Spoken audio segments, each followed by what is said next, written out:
Your life is nerdy, a fucking nerd. but you're on the go. Time is always against us. That's where we come in.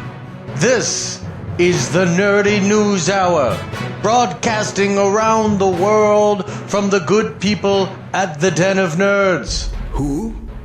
Let's start the show. And here we go. And we are live. What is up, all of you beautiful people? Welcome to the show. It's the Nerdy News Hour. It's like the news, but for nerds. I'm sitting down with a couple awesome nerds, as per usual. First, let's go to Justin. Justin, you're back. What's going on, man? I'm back. Yes, it's been some trying times at work, but we're allowed to grow beards now, so I'm gonna be growing in my full beard, enjoying that. Been playing a lot of Fate Grand Order and a lot of Dragon Ball Z Dokkan Battle. I was considering quitting, and then it gave me Super Saiyan 4 Vegeta and Super Saiyan 4 Goku, so I guess I'm not quitting. Well, that's always a good way to hook somebody for sure. How about Super Saiyan 4s? Yeah, no, that's always good. It's my favorite form. It's better than Super Saiyan Blue. I'm sorry. Damn. I mean, visually, it's much better for sure. I can agree with that. And always joining us, Anime Dan Thomas. Dan, what's going on, man? How's the week been? Oh, you know, packing up, getting ready to move, but still find some time to play some really cool board games. If you check it out, if you get a chance to check it out, you should see Around the World in 80 Days, the board game. It's super fun. Oh, that sounds super fun. That sounds. How long does a game of that usually take? About half an hour. About half an hour? Nice. Doesn't That's not take bad 80 at all. days. Yeah, I was going to say about 79 days, maybe a day short. Yes, and yeah, I'm here as well. Guys, real quick, just off the top, show notes sort of thing. We're now on iTunes. It's crazy. This podcast is on iTunes. In fact, you might be listening to this on iTunes right now, and you're like, no shit, it's on iTunes. I'm listening to it on iTunes. The point being, if you are watching us on Facebook Live, which, by the way, we record this show live on Facebook every Thursday at 11 a.m. Eastern Standard Time, and it's cool because people get on here and they check us out as we're recording. They can chime in, give us questions, comments. Occasionally, my mom will come on here, and that's always kind of fun. But point being, if you're just one of those people on Facebook chiming in for just a second, go subscribe to the podcast. You can check the whole show out at your leisure, either on iTunes or whatever RSS catcher you've got or anything like that. You can also download this show from thedenofnerds.com. It is on there, and you can listen to it right there or download it. Now, let's get right to the show. Now, if you're watching us live on Facebook, you can see the ticker. Basically, this is a part one of a part two San Diego Comic-Con recap sort of thing. Last year, I did a video on the channel, which was basically Marvel versus DC, right? Who won San Diego Comic-Con? It's all about hype. It's all about fanboy bragging rights and all of that sort of stuff. And it was super fun last year, so we're going to kind of amp it up and continue the tradition. And we're going to treat this as sort of a prize fight. Now, this week, we're going to focus on DC. This is going to be movies and television. But we kind of want to take a temperature of where we think DC is at right now. Obviously, there have been some things going on with the Snyders and, you know, the Matt Reeves Batman and Joss Whedon's Batgirl. And now Joss is kind of taking over Justice League. There's been a lot of stuff going on. Currently, they only have two films in production.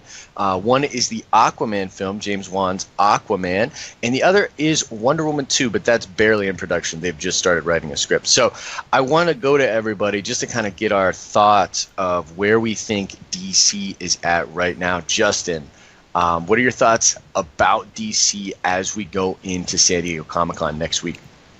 I think DC's definitely on the come up. They're doing a lot better than they did previously. Wonder Woman was a huge, massive box office success. It got a ton of positive reviews. I'm seeing Wonder Woman merch and people talking about Wonder Woman just out the yin yang. Wonder Woman is everywhere, and that's a very, very good thing.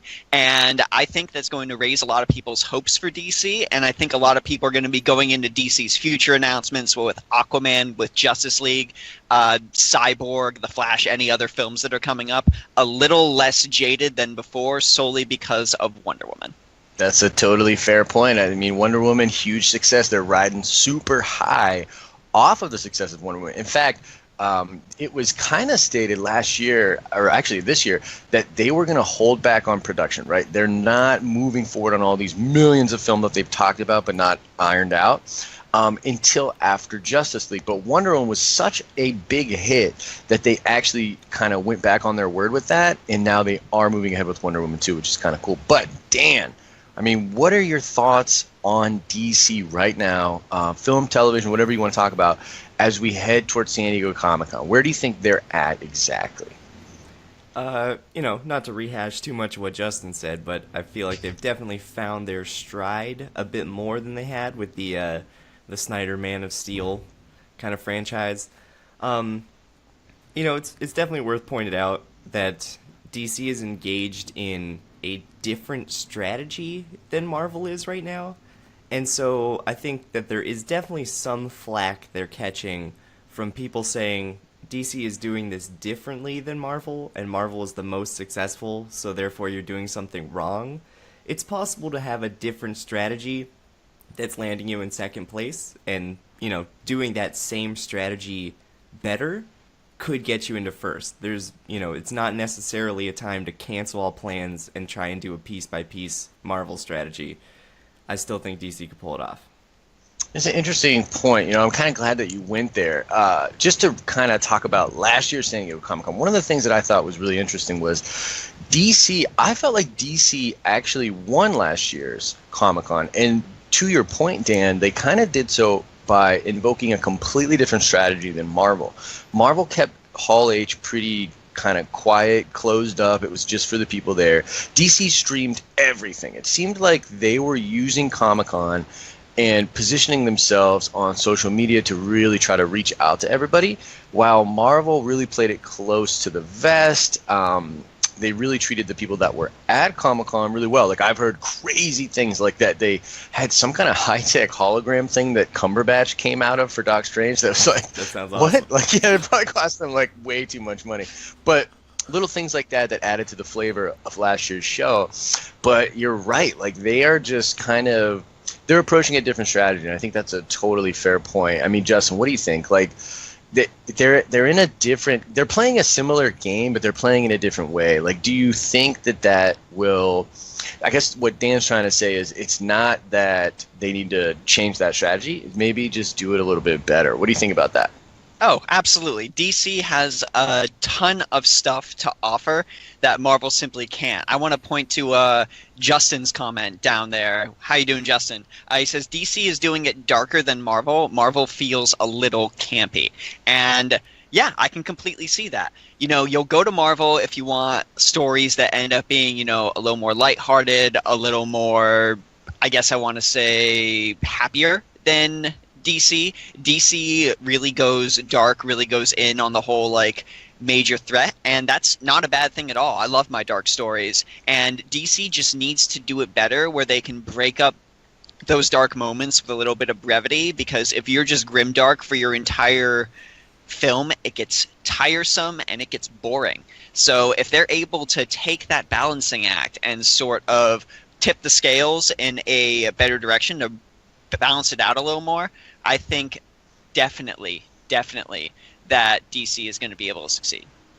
Yeah, it's an interesting point. Dan, you got anything to add with regards to that? If only there was some sort of example benchmark film that DC could use to find an appropriate level of darkness tonally, but still have it be relevant enough for audiences to be engaged. If only there was some sort of an amazing, highly rated, critically acclaimed Batman movie where there was a lot of lives on the line, but the world wasn't going to end. It was a boat was going to explode, because a psychopath was trying to prove his point to the world, but there was still a lot on the line. If they could just get a concept of a movie like that and make another movie a little more like that, I think we would have a real success on our hands. Are you referring to the Christopher Nolan Batman trilogy? I think Dan? I am. I think I. Oh, okay, yeah, no, some okay. hints in that Yeah, direction. no, that's they've done it that- already. that's totally They've fair knocked point. those movies out of the park. Do that again with a different character. Yeah, that's totally fair. Tone not to just jump on the whole DCEU hater bandwagon real quick, but tone has never been a problem for me in these films. The tone is not the issue. I think there have been some reaction type decisions, some hair trigger decisions. I think there's been studio interference. I think that Warner Brothers is, in the past at least, has tried to play this catch-up game to Marvel, which I think is just it's just not that smart, right? I do think that there have been changes. We're living in this time right now where the whole Jeff Johns, John Byrne team has sort of taken over. They finally have their DNA on these films, right? Wonder Woman was the first film that was like Jeff Johns was really involved with. At least that's what the reports are. So, we are in perhaps 2.0 version of the DCEU. So it's going to be interesting, though, because they've also pumped the brakes on almost everything else. So, we're going to get to that in a little bit in the show here. But let's just go right in. Let's go right into the movies, okay? We've been kind of painting this picture for you guys already. As I said, they're riding high on the success of Wonder Woman. It's a big freaking deal for them, and honestly, it pushed them. The revenue of Wonder Woman pushed the DCEU over $3 billion total. So they really don't have to necessarily worry about catching up to Marvel. They have this billion-dollar franchise. So the big topic is going to be Justice League, right? Justice League is a pinnacle film for them. It's a huge freaking deal for them. So the questions heading in are going to be, well, is Zack Snyder going to be there, A? And B, if he is or isn't, is Joss Whedon still going to be like the guy fielding the questions, bringing out the actors, kind of the direct through line to the fans? Justin, what do you think about that? Do you think it's Zack or do you think it's Joss?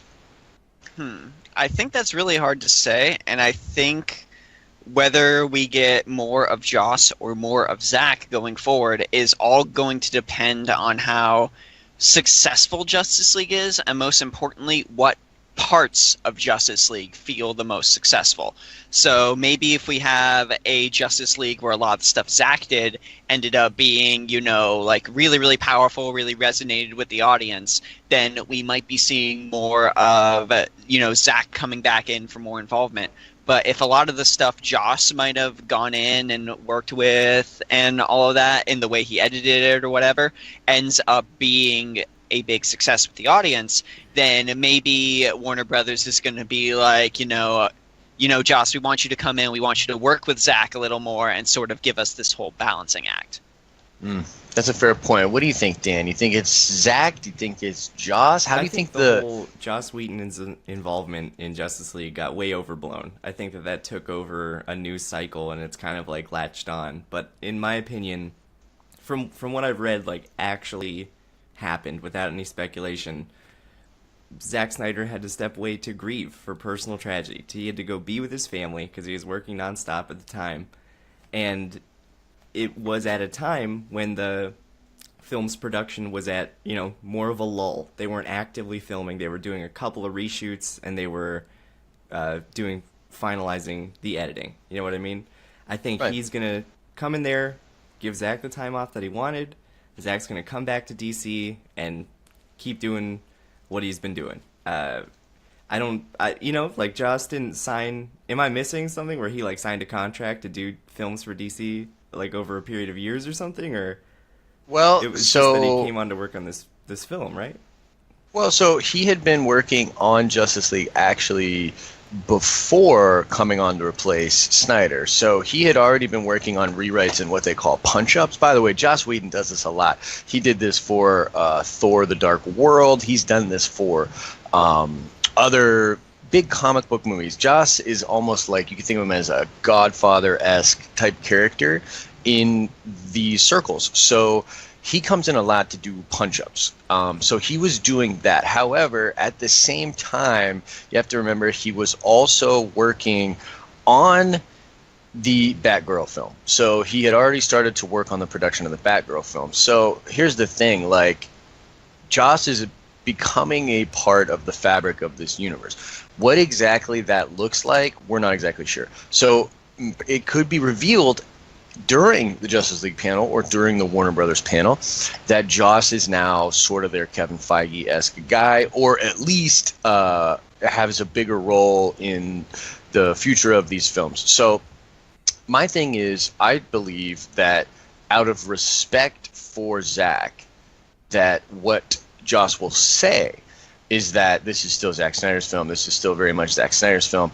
But in all reality, like if I'm just calling a spade and kind of, using my brain parts, it was already not a Zack Snyder film. The moment they went to set in London after Batman v Superman, there was all sorts of pressure and tinkering from all sorts of people. This was no longer a Zack Snyder film. And I know this in one instance for sure because some of the stuff that those reporters saw when they went to London was very dark, very gritty, very Zack Snyder type art that was in big trash cans, like next to them. Now, I'm exaggerating, but essentially you can see a bunch of stuff that was already being scrapped like 11 days in. So what I'm saying is this is a film by committee. This is how I feel. This is a film by committee. Mm-hmm. Zack Snyder's DNA was kind of already off of it. And now Joss is coming in and kind of already was there. So my thoughts are that, yeah, it's way more of I'm almost the polar opposite of you, Dan. I think it's a huge understated deal. I think that Joss is making this movie, pulling this together, and a lot of what will make either successful or a failure of Justice League will be Joss Whedon. And so I think he's the guy with the mic during that panel. I don't know. What do you guys think?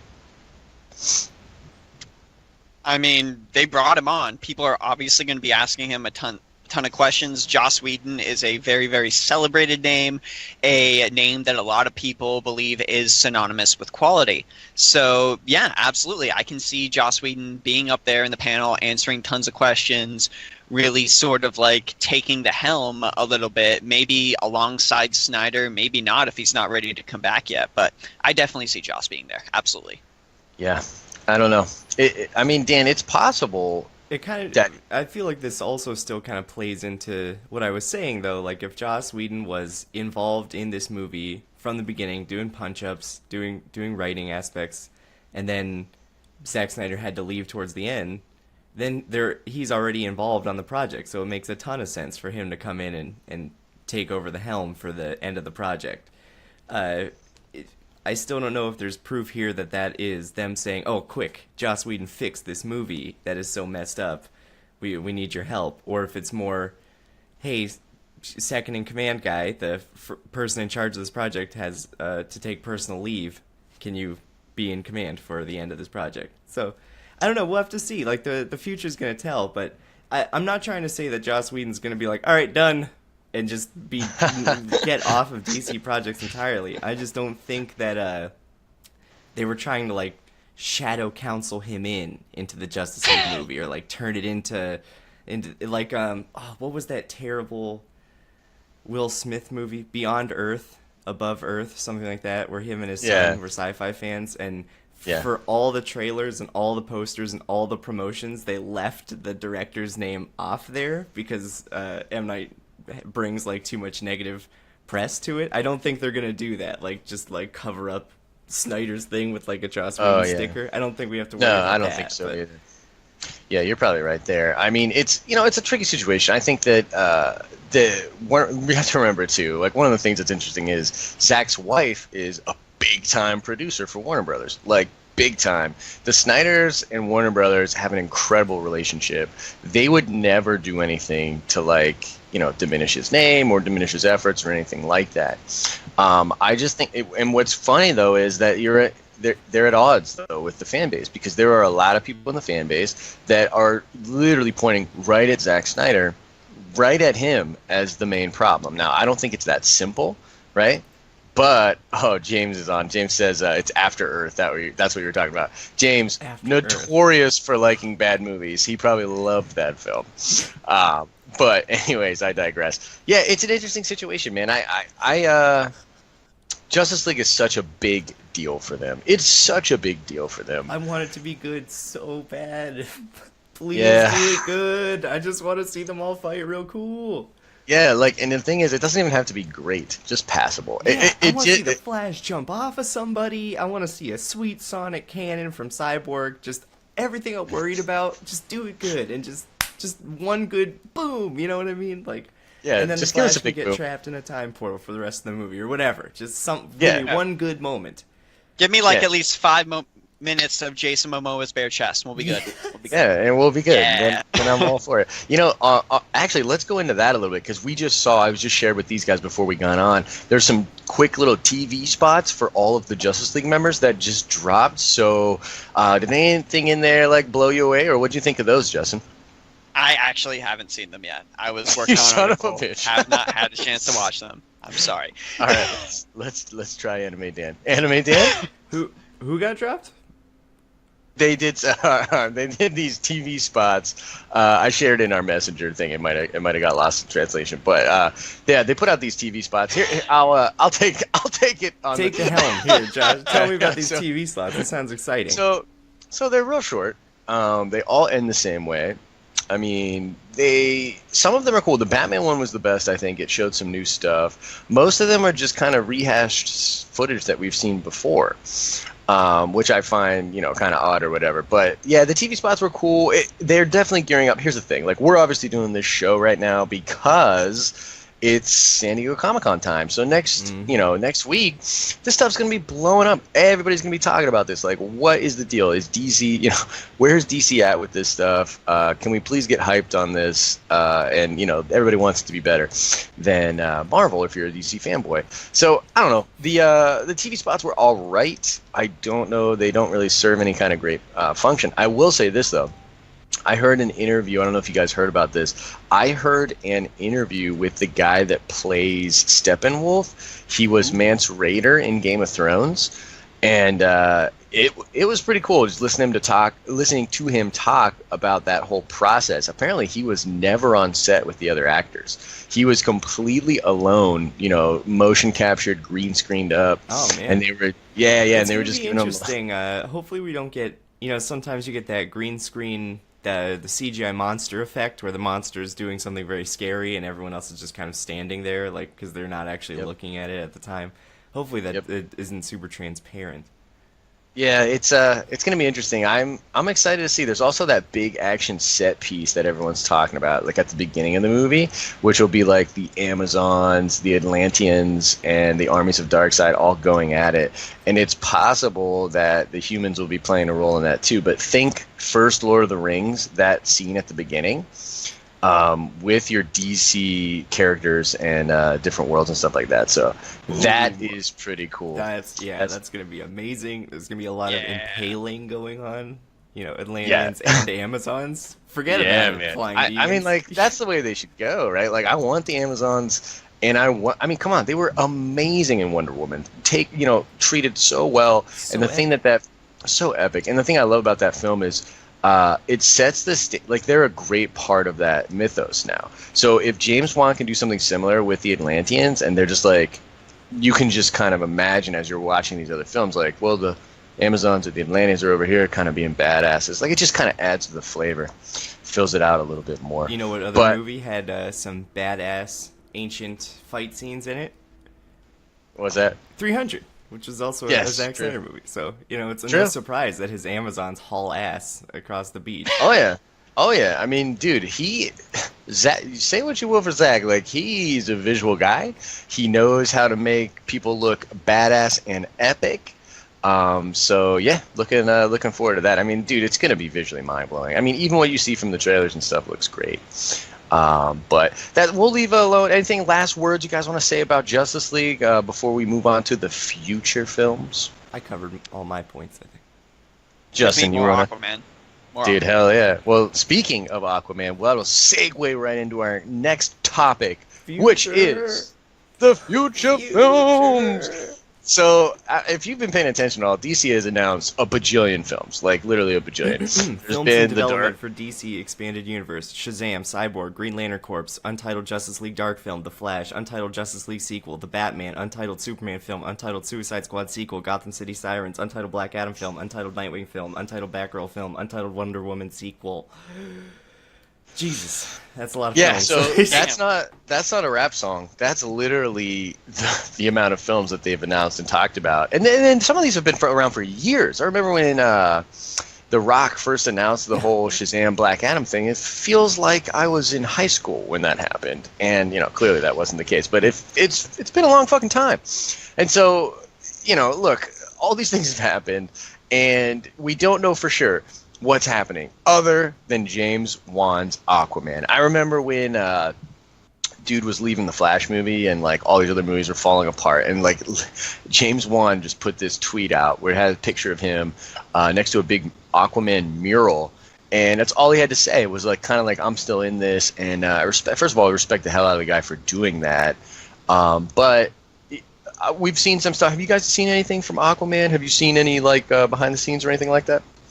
Only just like the first couple trailers and all that, like some teaser footage and stuff. It looks really good from the few things I've seen. Yeah. Dan, have you seen anything for Can't Aquaman say at all? I've like dug into any behind the scenes work. Is there any on-set drama that we need to know about?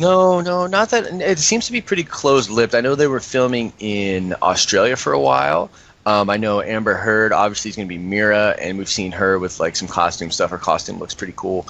I did see one really cool green screen shot where they had someone coming up to the throne, and the way they did this with cable work and everything like that, just it looks dope, quite frankly. Nice. The way that, like the way the person, like, come on, like the movement through the water and shit like that, like this, it has an opportunity to be very visually interesting. Also, James Wan, a horror director, it would be very cool to see some trench monsters and some crazy deep sea action and stuff like that. That would be neat. And some yeah. really cool underwater cinematography. There's like a great opportunity to really show your chops and technically there, and I feel like that would be boss, just to see some really cool underwater shots. And he could really make Black Manta horrifying. Like, Yeah. oh my gosh. Yeah. I agree. And look, there's all sorts of. There's the Ocean Master. There's all sorts of cool stuff they could do in Aquaman. Let's just go around. Are you expecting some Aquaman footage, or at least they have to talk about it, right? Like, Justin, what do you think? Like, they've got to talk about Aquaman. Do you think we're going to see New trailer. We're gonna get a new trailer for Aquaman. It's gonna look pretty neat. People are gonna get excited about it. They just came off of Wonder Woman. They've got to start hyping up whatever the next big things are. So I think we're gonna see a Justice League trailer. I think we're gonna see an Aquaman trailer. Aquaman trailer. I'd be so fucking down for an Aquaman trailer. Dan, what do you think? Are we getting an Aquaman trailer? You think they're going to talk about the film at all? What's up? I don't think we're going to see a trailer. I think if we look at Wonder Woman, they were super, tight with early marketing because they got burned on their trailers in the past couple of movies. So they tried to hold it close, and then for a month and a half, they just blasted Wonder Woman all over the place. Dr. Pepper, da-da-da-da. So this would be a good opportunity to throw a few things out about Aquaman, but I definitely expect more Justice League news than Aquaman news. I wouldn't be surprised if there was a new Justice League trailer and then something else Justice League related, maybe a big reveal or something. And then for Aquaman, if we just got there's going to be posters all over the place, some sort of promotional material, but I don't think a full trailer is due yet. That's not until next year. That's interesting. It's possible that they could do a sizzler reel kind of thing where they are on set maybe with James Wan. That's exactly what I was thinking. Something. Yeah. That could good. I mean, honestly, that would be enough to kind of whet my appetite. That would be pretty dope. And I think a cool segue from that, too, because, Aquaman has been featured pretty heavily in the Justice League promotional stuff. I mean, he's a big part of what they're doing. You'd like to believe they know at least a little bit of what they're doing over there. But it would be cool for them to kind of segue into something where, maybe James Wan was on set a little bit, working on effects. Because, one of the things that I thought was cool is even in Suicide Squad, there's that scene with the Flash. They actually shot that in London during Justice League production. And that's a scene directed by Zack Snyder. So Zack Snyder directed that scene of the Flash going like, "Guess there's no honor in thieves," and then it got sent into Suicide Squad, and they plugged it in there. So what if there's something similar? Like, what if there's a scene that James Wan did for Justice League that has to do with Arthur? That would be pretty cool. I don't know. What do you think, Justin? What do you think about that? I think that'd be a great way to tie the movies together, because Aquaman's supposed to take place after Justice League, right? Like, Aquaman represents the fallout after the events of Justice League. That's an interesting question. I don't think we even know enough about that. I would assume yes. I feel like that's the smart way to do it, but it could be an origin story. It could predate it. That's what I heard, was that James Wan was talking about, like, how, it was an interesting challenge to have this being a segueing story after Justice League. So I'm pretty sure it takes place after Justice League. So if they could throw in something that maybe ties in a threat that Aquaman is going to have to face after Justice League into that, like maybe, Aquaman's helping the Justice League out, but Black Manta's off doing some stuff, and then Aquaman's like, at the end of the film, I have to go. And you see like James Wan showing some Black Manta or Ocean Master footage or something, and he looks suitably horrifying, and we get that nice little tidbit that just leads us straight into Aquaman, gets us excited for Aquaman. Yeah, I could definitely see that. That's what the Flash scene did for Justice League and for probably the greater DC universe at large. So they should be throwing in tidbits like that throughout their films. I would be surprised if there was nothing, to be honest. That would be so dope. You know what I think? Here's where I think we're gonna go with it. What if, like, because if he's just bringing fish to villages and washing away hangovers with big tidal waves and shit, then we have to assume he's not really doing his kingly duties. So what if he doesn't have the throne, and they do in Aquaman next year, like after this big event with the Justice League, now Arthur feels kind of like he not only is more confident and he can go get the throne, but like he has to go get his throne back, because the world needs to be united, and he's a member of the Justice League, so it's almost like the UN, and he needs to go figure that out. Dan, what do you think about that? Like, are we gonna see like a version of him claiming the throne, like Game of Thrones? God, I hate saying that with everything nowadays, but are we gonna see like him sitting on the Iron Throne by the end of Aquaman? Is that the play? I think yeah, that's almost certainly going to happen. Aquaman tends to bring with him, like, by default, a whole bunch of this Atlantean baggage of, like, there's somebody vying for this position and somebody's disgraced by this person's honor, and it's all... And the Aquaman movie is the time and place for that, because I'll be frank, I don't want much of my Justice League movie being taken up by the machinations of the Atlantean throne, you know what I mean? I'm watching the superheroes smash each other on land up here, so that's what I'm thinking about. So yeah, I mean, for the Aquaman movie, I'd be super pumped to see his brother. His brother is Ocean Master, right? Yes, I believe so. I'm sort of fuzzy on my Aquaman stuff, but I do believe that Ocean Master is his brother. Yeah, and I've got a good nerdy buddy that's absolutely going to murder me for not knowing that on the spot, because he's a huge Ocean Master fan. But, man. Well, we know that there's an Ocean Master character in the movie, so I assume that's going to be like a major focal point, is he's going to have to deal with that.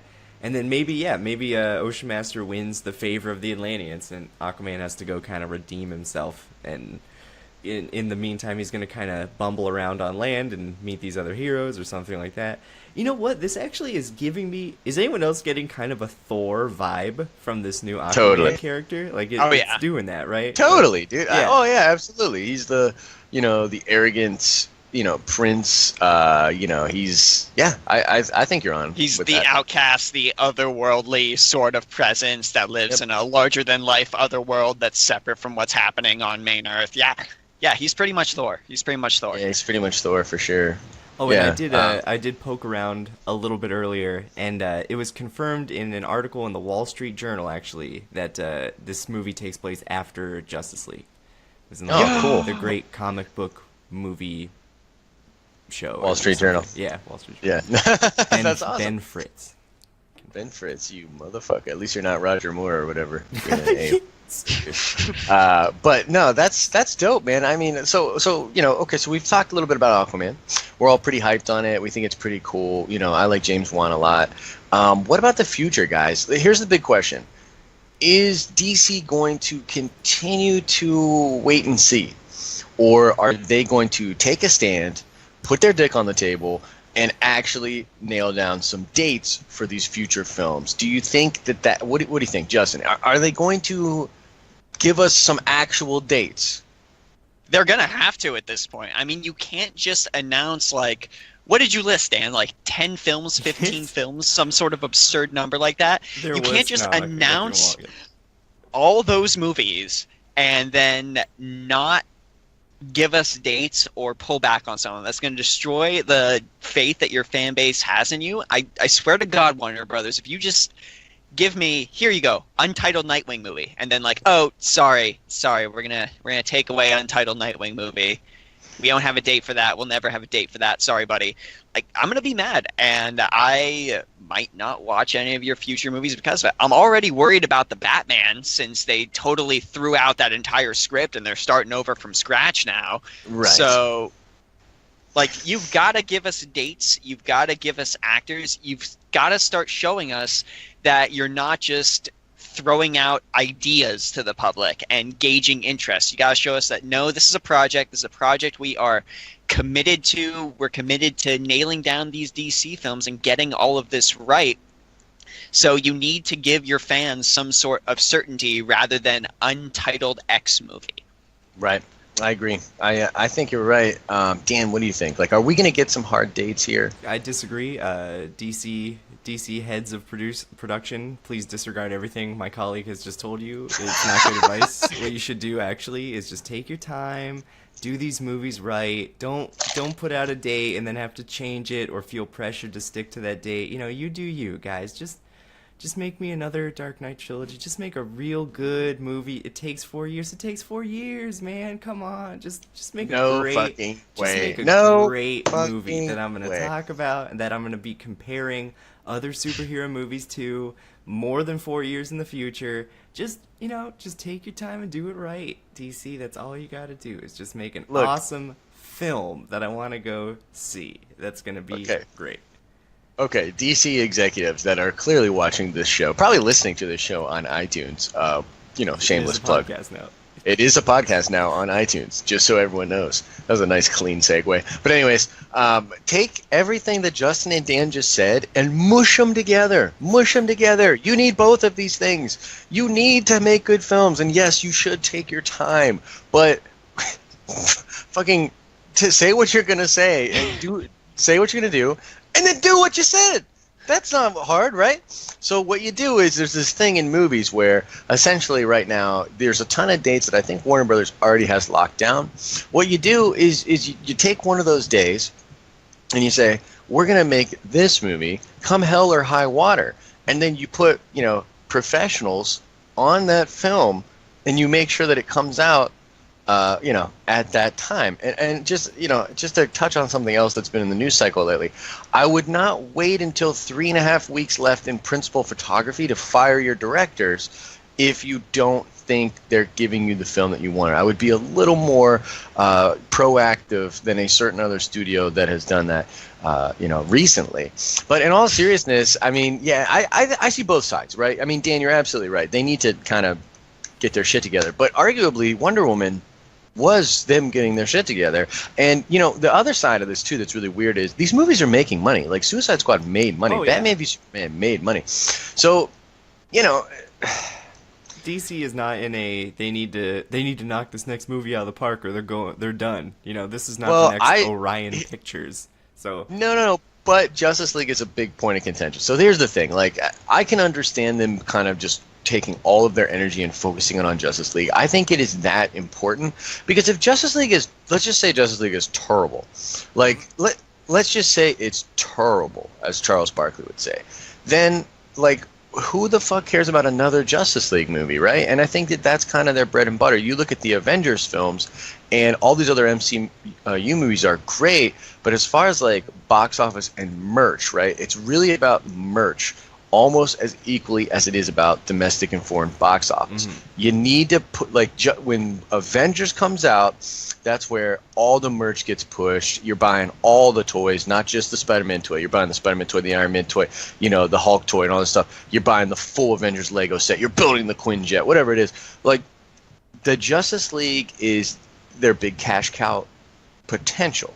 So what they need to do is get that right. However, man, I need more than Aquaman on the slate to even get me excited about the Justice League, right? So I don't know. The Matt Reeves Batman. Let's shift gears. Let's talk about the Matt Reeves Batman, because Justin brought it up. I think it's an interesting point.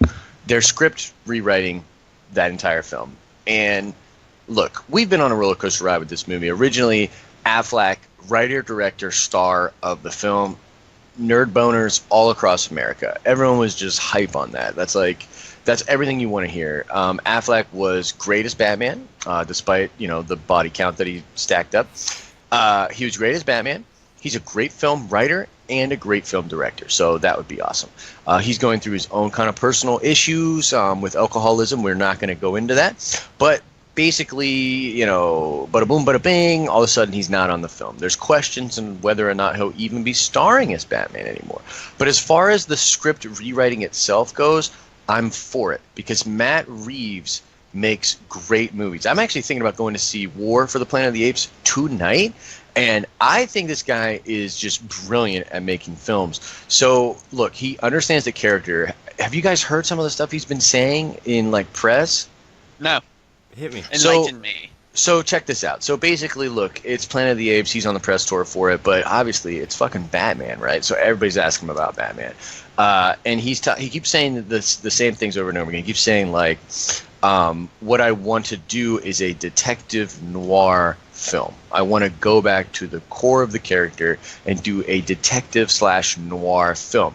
And I don't think that's the script that Affleck had. I think Affleck had a kind of built off of the Justice League version, a really, really kind of crazy, bombastic, almost video game type script. That's the way I would describe it.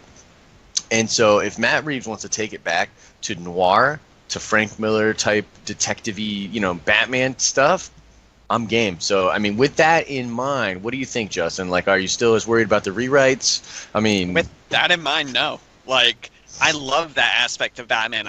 He's the world's greatest detective. That is right. Literally his tagline. That is the reason Batman is such a force to be reckoned with. He's super great investigating. That's why he has a contingency plan for everything, contingency plans for his contingency plans. That's why he's able to create alternate backup personalities when his personality gets shattered. Like, that's why he's able to do the Batman things that he does. So if we can get some sort of, you know, super Batman detective film, maybe we have him going up against, like, the Riddler or something like that. That could be a very interesting movie. Yeah, Dan, thoughts? Matt Reeves Batman. Oh, you need to rewrite your Batman movie to make a good Batman movie? Go ahead. You rewrite it again. Take a third crack at it. I don't care. You know, that sounds great. A real fun, interesting detective Batman. Ooh, yeah, we'll write it. Keep writing. Go ahead. Just throw that through spell check a couple times. Throw it through spell check, please. New Batman comes out when Affleck is literally old enough to be the Frank Miller Batman from Dark Knight Returns. Yeah, that sounds about right. Actually. For real, I think Batman is always, you know, half detective, half badass martial arts, coated in a shell of cool technology, and we have been missing out on the detective aspect of Batman, especially in, like, Batman v Superman. There wasn't a whole lot to detect, really. That master plan that Luthor put together didn't really have much of a wind-up to it, so it was all just kind of happening. It'd be really cool to see him actually solve a mystery, or for other heroes even. At the time this film comes out, it could be as spiced with other heroes as the Captain America and even Spider-Man films are getting for Marvel at this point. So I wouldn't be surprised if some other heroes were even like, I'm stumped. What do we do? And Batman's like, hold my beer. Yeah, that would be great. Figure it out. You know what I really want? I'd love to see, like, a thing go on in Justice League where, like, okay, so we know Superman's coming back, right? So the whole reason that Batman is putting together the Justice League, at least in their canon, is that he feels like he failed Superman in life, by cutting his face and, being ridiculous. So he feels like he failed Superman in life. So he wants to prepare the world and, be good, I guess, in Superman's eyes in his death. So the whole bringing together of the Justice League is A, out of necessity for this coming threat, but B, also to honor Superman's legacy and memory. So I'd love to see a thing, though, because that's, first of all, that doesn't make any fucking sense if you're a Batman fan. Batman has always sort of not liked the Justice League as a concept, and although he sees its value, he's always keeping a tab on them. Part of the reason that Batman even joins the Justice League is to recon these superhumans. He wants to know more about them. He's studying them. Like Justin said, he's always 3 moves ahead. So he's always kind of been, do his own thing, Batman family thing. I'd love to see a separation. I want to see Batman be like, fuck all this bombastic crazy shit. I'm going back to Gotham. Gotham's been falling apart in my absence. I need to focus on that. Ooh. And for him to kind of go back to business as per usual. In the streets of Gotham. That's what I want. So, who do you think the villain's going to be? Who does Detective Batman go up against in? It's funny. Film? Well, like Jared Leto Joker he should kill Jared Leto Joker in the first second of that movie, and he should just be like, "You're not even the real Joker," and kill him. That would be fantastic. And so from there, what would be really cool is the Riddler. Like, the Riddler's a great character, and Endgame, more recent kind of Batman run, was really, really interesting with the Riddler as a villain. I think that Nigma can be just as interesting as the Joker. He's just as intelligent as Bruce, which is rare, actually, like super rare. They're very, very genius level people. So I'd love for it to be Riddler for that kind of a reason. But Justin, what do you think? Who should the villain be for Reeves' Batman? Well, Riddler is a good option. Someone who's definitely more in the mastermindy section of the Batman villains rather than the punchy face section of the Batman villains. So, no Killer Croc, no Clayface, no anybody like that. I'm thinking the Riddler. I'm thinking the Penguin. Maybe even if you wanted to be, sort of bridge the gap between the best of those worlds, throw him up against Deathstroke. That'd be cool. Yeah, that could be really cool. If they want to go into that mythos area thing with Deathstroke, I think it would be really cool. I don't want to just see Deathstroke, because it's like, I guess, Batman porn, just like him fighting that. Yeah. Although that's cool, that's really not what I need. Like, if they're going to bring Deathstroke in and it's tied to maybe Raish and, some things from Batman's past or something like that, that'd be really, really cool. I'd like to see that. But it would almost be neat to see Deathstroke be kind of like a mastermind at the end of the Batman movie mystery, and then, right. Untitled Batman sequel is going to be like Batman and Deathstroke. I would really like to see Ra's al Ghul too. I feel he's like criminally underutilized in a lot of stuff, and I really liked Liam Neeson as him in the first Nolan Batman movie. So I'd be all for bringing back Ra's al Ghul. Yeah, that'd be really, really cool. I think that the bottom line is we just need filled out more Batman stuff, because even in the Batman v Superman, this is like rage-tastic Batman, and we see the armor with the ha on it, but we really don't even know what that means. DC hasn't really confirmed that that's Jason Todd or anything like that. So fill out the mythos a little bit more, make people understand Batman. That's my advice. That's what I'm looking forward to. I think we could get announcements like that at SDCC. Yeah, what do you guys think? That would be really cool. Possible. Yeah, possible. All right, so last thing I want to talk about here, we're running out of time on the Nerdy News Hour, but the last topic we're going to talk about is DC television. First of all, I never asked, do you watch any of the DC shows? Do you watch any of the CW shows? I've seen a little bit of Arrow, but I don't really have cable, so it's hard to watch a lot of the shows. I do know I need to watch The Flash. I've heard very good things about The Flash. Oh, it's fantastic. I saw season 1 of Arrow, and season 1 of Arrow was pretty good. Damn, and I have seen a couple episodes of Teen Titans Go, which is bad.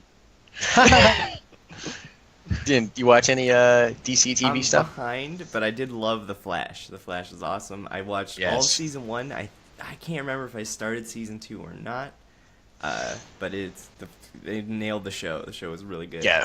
As far as I like, personally believe show level. the CW shows are amazing. Like there's something about the CW shows that's really comic booky, and it feels really pure to the characters. They're quite frankly crushing it as compared to their movie counterparts for these characters. They understand them, which is funny because it actually could be part of the problem with The Flash. The Flash is such a big show. It's the biggest show CW's ever had, and so for it to be that big, and then there's millions of people that love that version of the character, it's hard to get them to like even understand another version that would be on the movies, right? That's kind of it's kind of a weird thing. But for me myself, I was behind on the shows. I've recently caught up on almost all of them. I'm about halfway through Supergirl, and they're all fantastic. They're adding Black Lightning to the CW world, and I don't know if that's going to be like a full show like, these other ones, or if it's going to be on the CWC network or something like that. But also, it's worth noting, DC has their streaming service, right? That exclusive streaming service, which is going to launch the live-action Teen Titans show and Young Justice Season 3 on it in 2018. So do you think we're going to get any clarification on that service or announcements about those shows at San Diego Comic-Con? Dan, what do you think? That is the perfect thing to plug in the perfect place. We're absolutely going to hear about their new distribution system, because with that kind of a thing, with like a software launch, essentially, you want to be talking about that as much as possible. You need to have everyone know that, hey, for your superhero content, you don't want to use Amazon, you don't want to use Hulu, you don't want to use Netflix, you don't want to use any of the half dozen streaming services that are commonly available. Use ours. And here's why: these two flagship shows that you can only watch there. They really need to deliver that message of value for the streaming service, and I'm excited to see if they can do it. Like, is it going to be free? Is it a subscription? Have we heard about that? Do you know? Like, I assume no, I haven't heard anything about that. Yeah, we don't know. So I'm imagining they might even give all of that, the price point, the access, things like that. Is there going to be a gold version? Are they going to do like premium features, that kind of stuff? I'm pretty interested about that. Yeah, could be dope. I mean, Justin, what do you think? Do you think we're going to get some announcements about that? Kind of agree with Dan, or do you think they're still kind of working that out? Oh, they'll absolutely announce something. And honestly, I'd pay $5 a month just to watch Young Justice Season 3, but you're going to give me a live-action Teen Titans, too? Like, come on, that could be really fun. Oh my gosh, I cannot even begin to tell you guys about my excitement. I can't find the words. I loved the animated Teen Titans show. Young Justice was so good. It never should have been canceled, ever, period.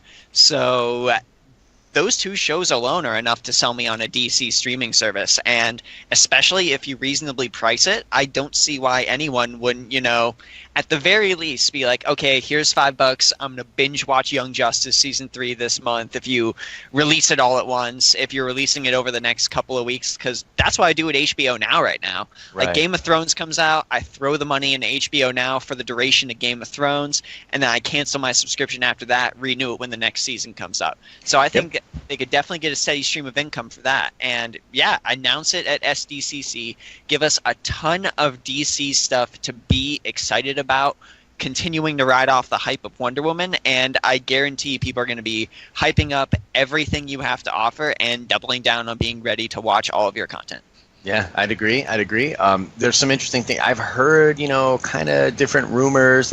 One of the things we're interested in is, like, what kind of content is going to be on the streaming service? Like, is it all these animated shows that you've done? Are you going to have Batman 66, Wonder Woman 77? Because the thing is, for Warner Brothers and DC, they have 75 years of stuff, right? Yeah. So there's been a lot of... man, like... I would love, are you kidding me? This would be so cool for the DC hardcore fan. Now, what they should really do is bundle it with comics, because they have Marvel Unlimited, which is dope. I was just reading Miracle Man on there last night. But they have Marvel Unlimited, which is this, for $10 a month, you can go back in the Marvel library and read all sorts of comics. There's not a DC equivalent. So, people always ask me about, how much, George Perez type stuff have you read? How much older this, older that? And I'm like, look, it's not, the reason I've read more Marvel, older stuff, is because I have Marvel Unlimited. I have a freaking library of Marvel comics at my fingertips, and DC doesn't have that. So I'd love, dude, if they announced that they were having a DC Unlimited comics thing and a streaming service exclusively for DC on this stuff, I would probably Rumpelstiltskin that shit and give them my firstborn child, because that would be amazing. I would be super hype on that. So that's kind of what I'm looking forward to. I think we will get an announcement. I don't know how clear it'll be, right? It could be like the DC things, like, we got that Shazam movie and we got that streaming service thing. Like, they could be on the same level of what the fuck, kind of, you're not really telling me anything sort of stuff. But yeah, that's you guys. Anything else you want to do on DC television or DC in general before we end the show? I mean, stuff you're looking forward to. What do you think? How well do we think they're actually going to do at Comic-Con? Well, you know what, DC, it's fair to say, I think, at this point, that I do give you a slightly lower bar than Marvel for what I want to see is like a standout show. So if you nail the things that I think you can nail, you have a great chance at winning Comic-Con. Because honestly, if Marvel just keeps like blabbing at me about the same stuff I've heard about, I'm going to be like, yawn, it's going to happen anyway. That's true. So let me see some true. crazy shit from DC that I wasn't expecting. Make this streaming service super awesome. Give us a killer trailer for Justice League that shows people doing cool stuff. And yeah, they could definitely come out on top. That's awesome and well said, sir. Justin, any last things you want to say about DC's chances at San Diego Comic-Con 2017? Honestly, like Dan said, the bar is a lot lower for DC. They have a lot more leeway when it comes to succeeding. So I feel like if they show us something really bombastic and Marvel shows us something really bombastic, the DC bombastic, exciting thing is going to end up winning out just because of DC's current history and what it's done with its films. So I think DC, if they really do go all in after this Wonder Woman hype wave, they definitely have a very solid chance at winning Comic-Con. However, I think right now that the ball is a little more into Marvel's court just because Marvel is more synonymous with quality. Yep, I'd agree with that. It's interesting situations. The bar's definitely lower for DC. Like I said, I think they won Comic-Con last year, though. They played a different game than Marvel. Marvel doesn't really need to build that kind of same PR stuff that DC does at this point. I think if they come out and give me at least one other movie in the future to be concretely hyped about, that will really help. I think that the television stuff's interesting. All the CW shows ended on really cool notes. I'm excited to see where they go, especially Arrow. That was the best season of Arrow since season 2, in my opinion. Last year, incredible season. I'm looking forward to that. The streaming service thing, hopefully we get some notes on that. But I really need, for them to even be able to compete hype-wise with Infinity War, which like we're going to talk about next week, and like, goddamn. Yeah. Like if they bring 50 actors out on stage in Infinity War, it's over. Come on. It's over. But Fair. it's not even fair, dude. They don't even have that many signed actors to DC movies. But dude, they already have Adam Warlock. That was all I needed.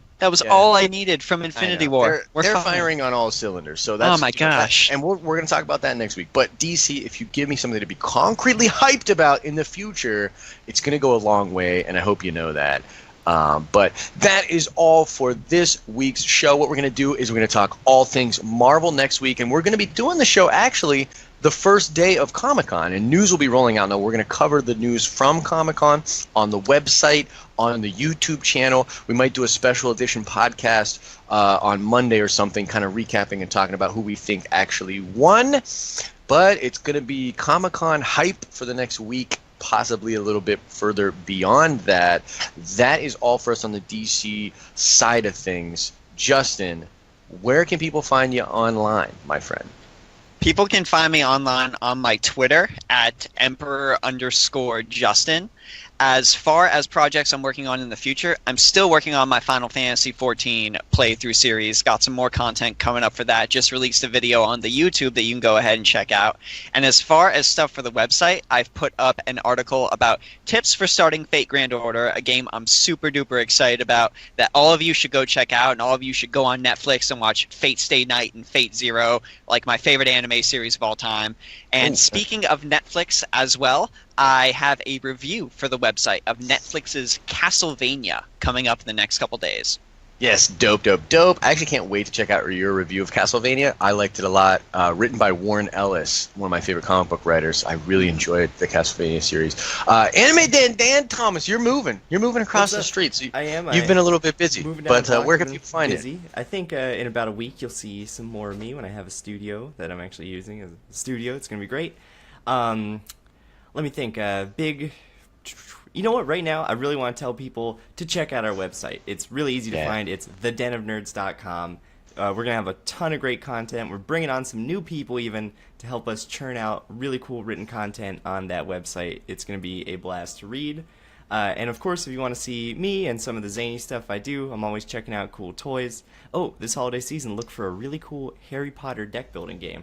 But I'm always checking out cool toys, and you can see those at anime_Dan on Instagram. Anime_Dan. That's me. I love it.